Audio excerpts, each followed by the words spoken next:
Então, os impostos nós pagamos na hora que nós compramos um produto, na hora que nós contratamos uma prestação de serviço. Paga-se também o imposto na hora que a mercadoria está circulando de um estado para outro ou dentro do mesmo estado. A taxa, que exemplo que nós temos aí de taxas aí, existe as taxas de coleta de lixo, que é cobrado pela prefeitura, existe aquelas taxas que nós pagamos em cartório, quando você vai passar algum imóvel para o seu nome, fazer alguma transferência de um carro, ou de uma casa, ou de um apartamento, ou de um terreno, você paga uma taxa lá para o imóvel. Então, esses são alguns exemplos de taxas, né? Contribuições são contribuições, por exemplo, que alguma categoria faz. O advogado, por exemplo, por estar ali inscrito na OAB, ele faz contribuição anual para a OAB.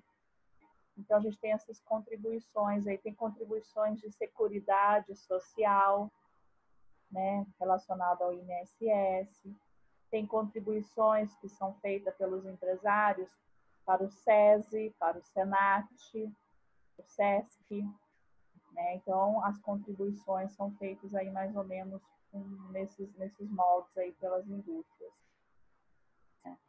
Então, se vocês escolherem uma profissão que vocês tenham que se aliar, você tem que ter CREA, você tem que ter OAB, se for um advogado, você vai ter contribuições periódicas a pagar. Então, essas são as contribuições. E aí, deixa eu ver se eu consigo mostrar aqui para vocês. Enquanto estava salvando, eu abri aqui, ó. Olha o nosso impostômetro, dá para ver? Do Brasil. Isso é atualizado, né? Está mudando enquanto a gente conversa que está mudando. Mas aqui mostra o total arrecadado nessas 3 esferas, tá? Na esfera de impostos, de taxas e de contribuições. Juros e multas estão aqui também.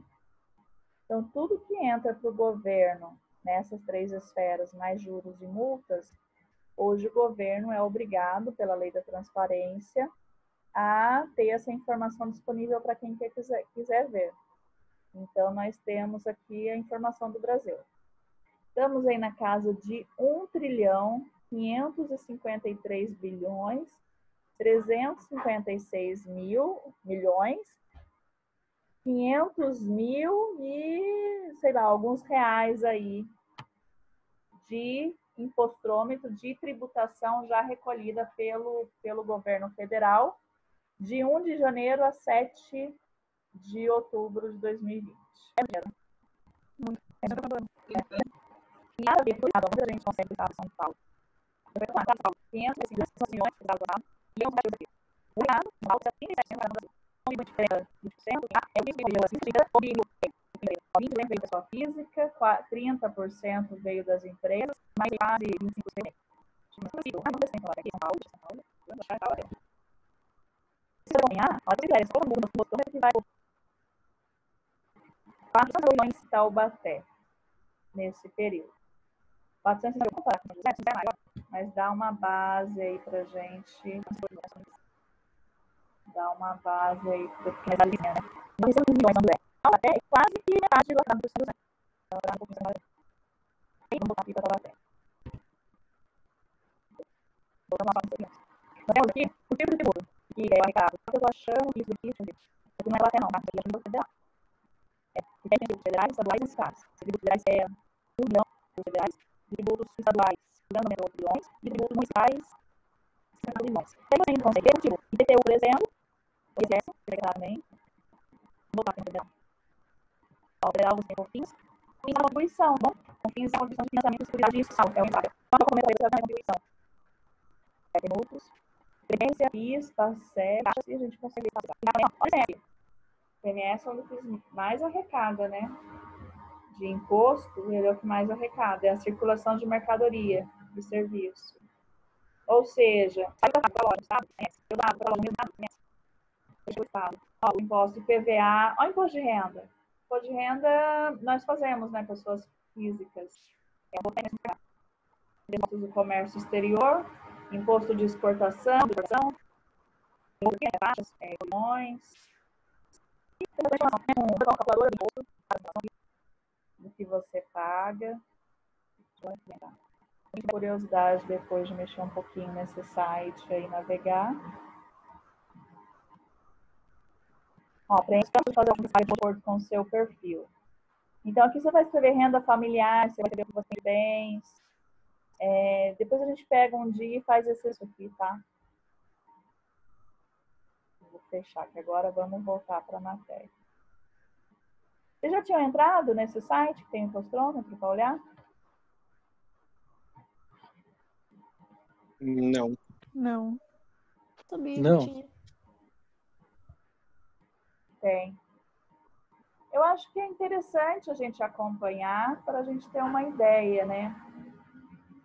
Eu não fiz o comparativo, mas provavelmente se você faz esse comparativo do que o governo arrecadou, a prefeitura ou o estado, em uma situação de economia boa, a arrecadação deve ser boa. Agora, se você pega um momento de crise, como esse que nós estamos vivendo, e que a gente já viveu no passado, de crise econômica, a arrecadação ela é menor.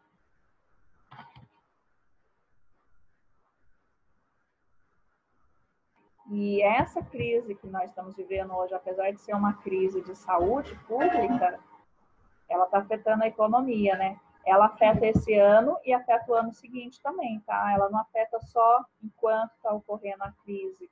Ela afeta o ano seguinte, às vezes muito mais forte é o ano seguinte, porque as pessoas deixam de pagar o imposto no ano que estão ruim, que está ruim financeiramente.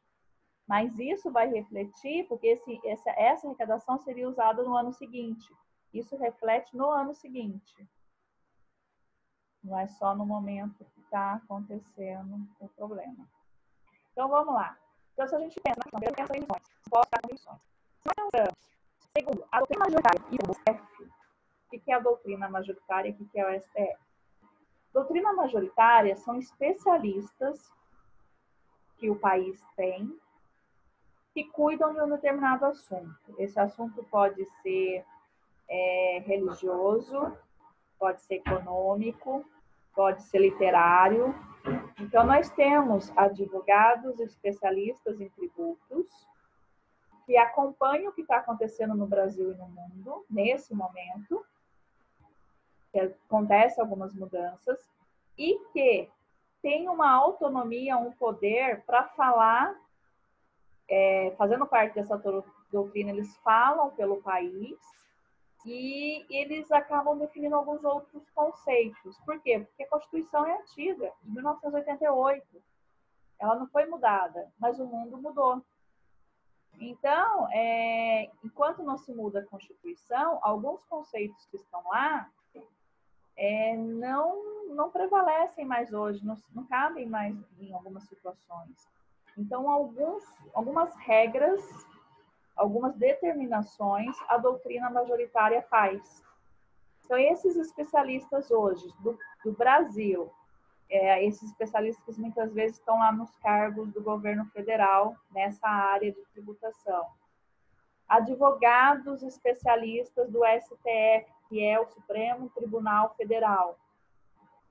Conforme a justiça vai subindo, né, você vai entrando com recurso na justiça, ele vai parando a nível federal. Você tem a nível municipal, estadual e federal, que é a última instância.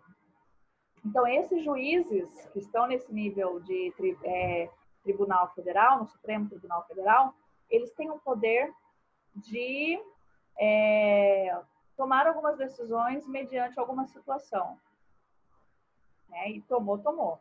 Como aconteceu na época do Lula, né? Condenou-se o Lula, ele foi em várias instâncias e as instâncias foram mantendo a prisão dele, a local, que foi de Curitiba, depois do Estado, porque ele foi condenado em Curitiba, depois do Estado, e depois o Supremo Tribunal Federal também manteve algumas decisões. Então, caminha-se assim. Então, essa equipe de especialistas e de advogados que têm esse poder, que estão nesses cargos, eles podem tomar algumas decisões analisando toda a legislação que tem e analisando a circunstância atual. Para eles, tributos têm 5 partes, não 3, como fala a Constituição Federal.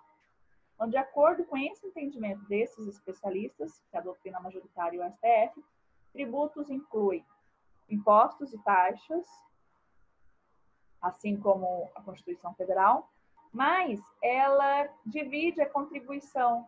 Eles dividem contribuição de melhoria, contribuição especial e empréstimos compulsórios. Então, para a doutrina majoritária, são 5 tipos de tributos que nós temos no Brasil. A Constituição Federal, essa contribuição de melhoria, contribuição especial e empréstimo compulsório, está tudo já dentro de contribuição. E para eles dividiram essas categorias de 3 para 5. Tá? E aí, imposto e taxa, nós já falamos um pouquinho, né? Vamos falar da contribuição de melhoria, contribuição especial. Professora. Oi. Boa noite. Boa noite. A senhora está falando aqui para a doutrina majoritária, só existe 5 tipos de tributos, mas por que para outros existem diferentes tributos, outras pessoas? Não, os tributos, eles estão regulamentados em 2 circunstâncias. A primeira é que é a Constituição Federal do Brasil, de 1988. Uhum. Lá fala que os tributos são 3 tipos. Ah, entendi. Essa Constituição tem 22 anos, né? 32 anos. Ela está em revisão. A tributação, a legislação tributária está em revisão. De vez em quando vocês precisam lembrar que aparece no jornal lá, revisão da legislação tributária, revisão da legislação trabalhista. Está assim em discussão no Senado. Eles precisam mexer, porque é muito antigo, né? Uhum. E tanto é que eles querem unir todos os impostos e dar um único nome. Isso é uma das coisas que eles querem mudar. Então, por enquanto, o que a gente tem de legal que formaliza os tributos no Brasil? A Constituição Federal de 1988. E ela fala que são 3. Mas os especialistas que nós temos hoje, que é a doutrina majoritária e o STF, que são os órgãos mais altos para decidirem sobre esse assunto, para tomar decisões sobre esses assuntos, eles já, na cabeça deles, esse conceito de 3 está ultrapassado e eles dividem os tributos em 5 para eles. Impostos, taxas, contribuição de melhoria, contribuição especial e empréstimo compulsório. Aí depois vai começar a explicar o que é cada um ou não? Sim. Ah, tá bom, entendi. Tá. Então, nas próximas aulas a gente vai se aprofundar mais nisso tudo. Hoje é mais um apanhado geral. Que são tantos nominhos assim que a gente fica perdido, a gente não sabe o que é. Na verdade, é para a gente entender mesmo, né, toda a parte legal e burocrática que você tem na hora que você monta um negócio, né? Ou que você paga, porque a gente paga. Pagamos IPVA, pagamos IPTU, pagamos imposto de renda. Só aí nós pagamos 3 impostos. Então, professor, isso que eu fico boiando quando eu recebo o olerite. Eu falo, nossa, mas por que a gente tem que pagar tanto imposto? Da onde que vem? Qual que é a necessidade? Meu Deus. Aí nós pagamos também taxas. Nós pagamos aí taxa de luz, taxa de coleta de lixo. Nós pagamos contribuições. Se você vende o carro, você tem que fazer a transferência, vai no cartório, você paga a taxa do cartório, né? Então, a gente tem aí... Se você é advogado, você paga a contribuição da OAB. Então, a gente paga. E as empresas também, né? Então, é só um entendimento de tributos. O que é tributos? Para a doutrina majoritária e para o STF, são 5 categorias. Para a nossa Constituição, são 3. Entendi. Então, o imposto, como nós falamos, ele tem um caráter genérico, tem imposto para tudo quanto é tipo, né? Imposto de renda, IPVA, IPTU. Eu tenho carro, eu pago IPVA. Eu tenho casa, eu pago IPVA, IPTU. Eu tenho um terreno na área rural, eu tenho um imposto da área rural. Eu recebo um salário mais alto, eu pago imposto de renda. Então, a gente tem impostos aí com pessoa física também. As taxas, é aquele serviço público, muitas vezes a gente paga uma taxa que está recebendo serviço público. E aí vamos falar das contribuições, já olhando um pouquinho a doutrina majoritária e o STF. Porque na Constituição isso aqui está tudo junto, né? O que o STF fala e a doutrina majoritária de contribuição de melhoria? Ele é um tributo que eu sou obrigada a pagar e ele tem como fator gerador a valorização do imóvel decorrente de uma obra pública. Então, vamos imaginar assim, eu moro na área rural, tá? E não passa esgoto. A rua não é asfaltada. Aí, a prefeitura resolveu, a pedido dos moradores, tal, fazer a rede de esgoto, fazer o asfalto naquela área. Então, tem obras sendo realizadas que vai valorizar o meu imóvel. Ele vai se tornar um imóvel de valor mais alto. Se eu for vender, eu vou vender melhor do que eu comprei. E ele está valorizado por conta das obras que aconteceram ali. Ou se instalou um shopping no bairro que eu moro, então ficou um bairro mais valorizado por conta do shopping que foi instalado. Então, contribuição de melhoria, ela é cobrada em cima dessas melhorias feitas por obras públicas. Então, esse tributo arrecadado nessa contribuição de melhoria, ele vem em decorrência disso, está amarrado a isso. Então, é onde muitas vezes eu começo a pagar a contribuição ali pela instalação da rede de esgoto, eu pago um pequeno valor, divide entre todos os moradores, você paga um valorzinho, e o carnezinho, o boleto, vem escrito lá contribuição de melhoria, vem escrito contribuição pela instalação da rede de esgoto, ele vem com essa nomenclatura, né, nesse formato, tá? Então, esse é um tributo de contribuição de melhoria. E ele vai valorizar o meu imóvel. Tá? Contribuições especiais. São aquelas que a União Federal instituiu, com fundamento no artigo 149 e 195 da Constituição Federal de 1988, e ela se divide em duas espécies, né? Contribuição social e contribuição de seguridade social. Tá? Então, é aquelas contribuições que a empresa faz e que às vezes desconta do nosso Olerite, está relacionado ao INSS, é aquela contribuição que é arrecadada e depois ela pode reverter para você se você ficou afastado pelo INSS e você está recebendo. Depois de 15 dias você não recebe mais o salário da empresa, né? Você recebe pelo INSS. Você sofreu um acidente, algo assim. Precisa de um tratamento médico, está afastado. E aí são essas contribuições que voltam para a pessoa que se machucou, se acidentou, que está no tratamento de saúde, elas voltam nesse formato de ajuda para vocês. Então, aqui, a contribuição social. Ela é devida por pessoas físicas e jurídicas, tem a finalidade de constituir um fundo para ser utilizado em benefício de toda a sociedade, através de concessão de benefícios assistenciais de caráter não contributivo. E ela está prevista na Lei Orgânica da Assistência Social.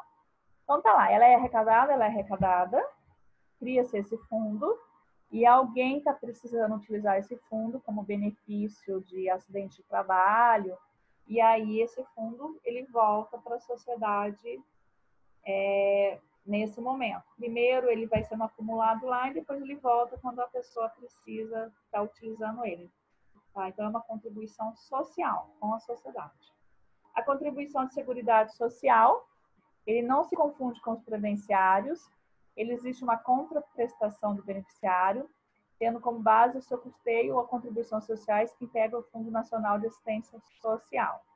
Tá? Então, ambos esses aqui está relacionado com esse valor do desconto do Olerite, que também que a empresa paga e que vai para o INSS, por exemplo.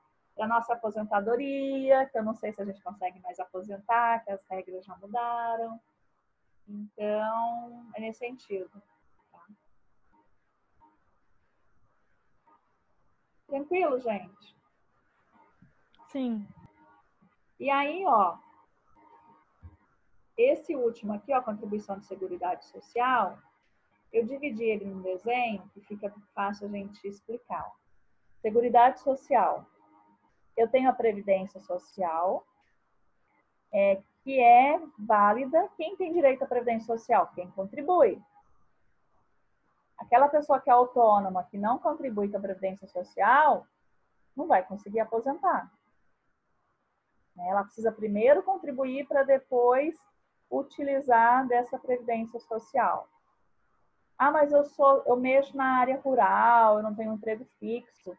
Tem outras formas de você contribuir, né? Trabalhando na área rural. Se trabalhar na área rural, existe umas regrinhas para quem trabalha na área rural.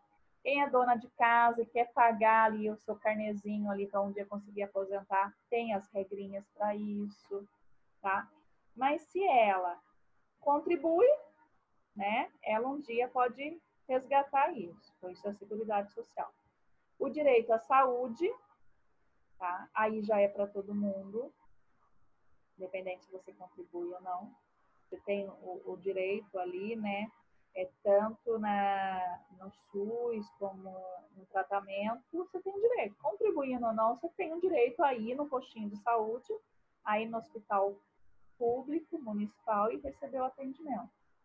Tem assistência social, e aí é só para quem precisa, independente se ele contribui ou não. Existe uma parte dessa arrecadação da Seguridade Social que fica para assistente social, que é aquelas pessoas mais pobres, que às vezes recebem cesta básica, alguma ajuda especial, porque é uma pessoa necessitada. Independente se ela contribuiu na vida dela ou se ela nunca contribuiu. Então, aí aqui dentro dessa Seguridade Social, nós temos essas situações aqui. Por que o governo mudou as regras de aposentadoria? Por que falava-se muito que a INSS estava falindo, que ninguém nunca vai conseguir aposentar? Porque as pessoas estão envelhecendo cada vez mais. Antigamente, uma pessoa de 40, 50 anos, lá na época dos nossos avós, era considerada uma pessoa velha, que não tinha muita capacidade de continuar trabalhando, e hoje não, essa pessoa está no mercado de trabalho, continua ativa, trabalhando, e as pessoas estão vivendo mais. E as doenças estão sendo mais tratadas, né? E às vezes, um acidente de trânsito que matava mais no passado, hoje não mata tanto. Por quê? Porque a medicina evoluiu e a medicina consegue tratar muitos acidentes que antes a pessoa ficava realmente inválida, morria por falta de tratamento. Hoje a medicina consegue manter essa pessoa viva, né? A tecnologia permite isso, o avanço da medicina. Aí a gente tem mais pessoas deficientes por conta de acidente. Então, as pessoas estão vivendo mais. Então, e a aposentadoria, que era lá com 50 anos, assim, onde a pessoa ainda está ativa, a população envelhecendo, estima-se que daqui a uns 10, 15 anos, nós vamos ter mais pessoas velhas no mundo do que pessoas novas. Porque as famílias querem ter 1 ou 2 filhos no máximo, né? As pessoas estão envelhecendo. Então, o INSS acaba não dando conta da estrutura montada antiga. Ele está se reestruturando e a gente tem que pagar mais tempo, mais contribuição para um dia conseguir aposentar, né? É mais anos pagando de contribuição para conseguir aposentar. Tranquilo, gente? Professora, Oi. mas e daí? Vamos supor, chega lá no fim, a gente já tá quase no fim da vida já. E já tá velhinho, bem velhinho. Aí você tá trabalhando ainda, não consegue aposentar e de repente dá uma doença, morre. O dinheiro fica pro governo? Nossa, tá mudando tanto isso. Ó, eu tenho uma prima que o pai dela... já tá dando 10 minutos aqui. Tem uma prima que o pai dela foi da Marinha e tal. E aí, antigamente, quando a pessoa falecia e era do Exército, da Marinha e tal, ficava para a família e para os filhos, né? Uhum. O salário continuava. Hoje isso já não acontece mais, tá? E na Uhum. época, eu lembro, muita gente, inclusive, não casava, escolhia não casar para poder ficar com a condição de solteira para continuar recebendo o salário que foi do pai. Porque senão perde. Uhum. Né? E aí eu precisava entrar um pouquinho mais no detalhe, mas eu acho que como que funciona hoje? Se o marido morre, a mulher consegue continuar recebendo uma parte que era do marido. Uhum. Mas isso está mudando. Isso, às vezes é filho até 21 anos só. Uhum. Né? Antes, essa situação de continuar recebendo era mais fácil. Hoje já tem regras para que isso vá se acabando. Uhum. Mas ainda é possível hoje a mulher continuar recebendo uma parte que o marido recebia, mas acho que num valor menor, numa outra condição. Uhum. Tá? Por isso que é bom a mulher também mexer com a sua aposentadoria, fazer a sua contribuição com o INSS, para um dia ela Uhum. conseguir aposentar. Entendi. Não, ela pode ficar sem nada. É. Isso pode acontecer. E o empréstimo compulsório, que é o quinto fator ali que a doutrina majoritária e o STF falam que estão dentro do tributo. O empréstimo compulsório, ele é restituível, ele volta. Ele é um imposto qualificado pela promessa de restituição. Consiste na tomada de compulsório de certa quantia de dinheiro do Estado, a título de empréstimo, a ser resgatado em um determinado prazo estabelecido por lei. Eu vou lá no Estado e pego um empréstimo do Estado. Ele é um empréstimo compulsório. Eu tenho que devolver um dia. E essa devolução, ela é paga com juros, o que foi combinado lá. Então, na hora de eu devolver esse dinheiro para o Estado, por exemplo, eu estou pagando juros. Então, esse dinheiro entra para o Estado, né? Então, tudo que entra para o Estado é um tributo. E esse entra na forma de empréstimo compulsório. Eu fiz esse empréstimo, existe a promessa de devolução, tá? Ele é resgatado, tem um prazo determinado por lei, e na hora desse resgate eu estou devolvendo os juros ali, as correções que foram acertadas. E aí está voltando para o Estado, né? Esse dinheiro, ele está entrando para o cofre do Estado, do governo, do município, e aí é um tributo que está entrando, né? Como que o governo faz manutenção nas estradas, fornece o SUS, fornece a escola pública, fornece melhorias aí. De onde vem o dinheiro? Os tributos. Os tributos é a fonte de renda das prefeituras, dos estados do nosso presidente. Essa é a fonte de renda e o dinheiro que entra. E que sai do nosso bolso. Como pessoa física e como empresários também.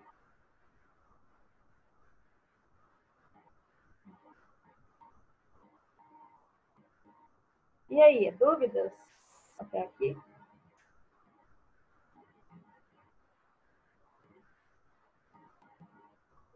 Não, tá meio complexo, mas ainda não. Vamos entendendo aos poucos. Professora, esse empréstimo compulsório seria aquele que o governo dá para auxiliar em bolsa, de estudo, e depois que você formar, você tem que ver algo assim? Também pode vir nesse formato. E depois vai voltar, né? Ele está esperando empréstimo, ele está ajudando em algum momento. Às vezes ele faz isso para a empresa, em momentos de crise, ele ajuda empresas, e a empresa devolve em algum momento lá na frente. O meio dele ajudar no momento de crise, para a economia estar, né, para continuar gerando. É uma das formas. Tá. O estudante faz esse empréstimo, na frente, quando ele for formado, ele acaba pagando, devolvendo esse dinheiro. E tem outra coisa que a gente não se que a gente conhece, que é a tarifa. E tarifa? A palavrinha tarifa, né? Ela é diferente de taxa, ela é diferente das outras que ela está falando agora. A tarifa, você não coloca ela junto com o tributo, uma coisa à parte, que é uma coisa diferente. A tarifa é aquilo que eu estou pagando para o serviço prestado, muitas vezes com uma empresa dada. Então, por exemplo, o que seria assim tarifa? Telefone, eu pago tarifa para Vivo, para Telefixo, eu pago tarifa. Se eu estou andando de transporte público, eu pago um valor para andar no ônibus. No ônibus municipal. E isso não é uma taxa, porque isso não está indo para o governo, está indo para uma empresa privada. Está indo para Pássaro Marrom, está indo para uma empresa de ônibus, está indo para Vivo. Então, é um serviço que eu estou utilizando também, tá? Mas esse serviço, esse valor, quando pago, ele não tem como destino o órgão público. Ele tem como destino uma empresa privada que está autorizada pelo órgão público para fazer aquela atividade. Por exemplo, pedágio, a tarifa do pedágio, quando tem aumento, o pedágio que a gente tem aqui em Pinda, por exemplo. Eu estou pagando para a CCR, acho que a CCR ali, né, Nova Dutra, o pedágio. Ela é uma empresa contratada, licitada, que ganhou uma licitação, trabalha com órgão público, está autorizada, mas isso que eu pago para ela se enquadra numa tarifa, porque eu estou pagando para uma empresa privada. Entendeu?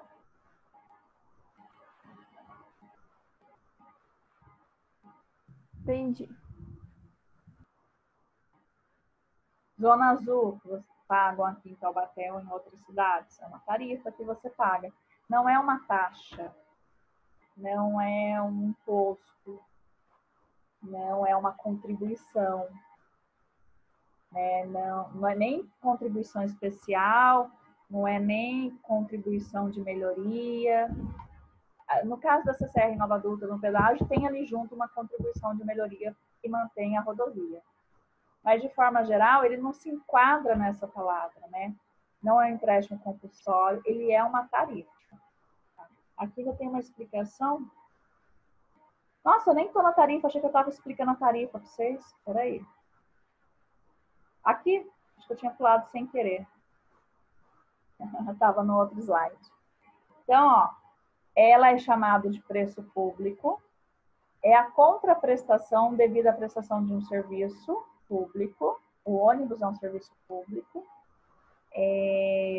O Pássaro Marrom também é um serviço, o pedágio é um serviço, mas ela é regida por uma empresa privada, tá? Autorizada. Ela tem a permissão, ela tem a concessão para fazer esse serviço, ela está autorizada legalmente, tá? E aí ela difere da taxa por conta disso, porque é uma empresa privada que está fazendo esse serviço. Diferente da taxa, a tarifa ela é facultativa, ou seja, somente poderá ser cobrado caso haja efetiva utilização do serviço. Por exemplo, a taxa da luz, todo mundo paga, todo mundo usa também, né? A taxa do lixo. Mas a tarifa eu vou usar se eu usei aquele serviço realmente. Às vezes eu estou pagando uma taxa, o serviço não necessariamente eu utilizei aquele serviço da mesma forma que a outra pessoa. Às vezes eu utilizei menos, ela utilizou mais e nós pagamos a taxa. Mas a tarifa, quem usa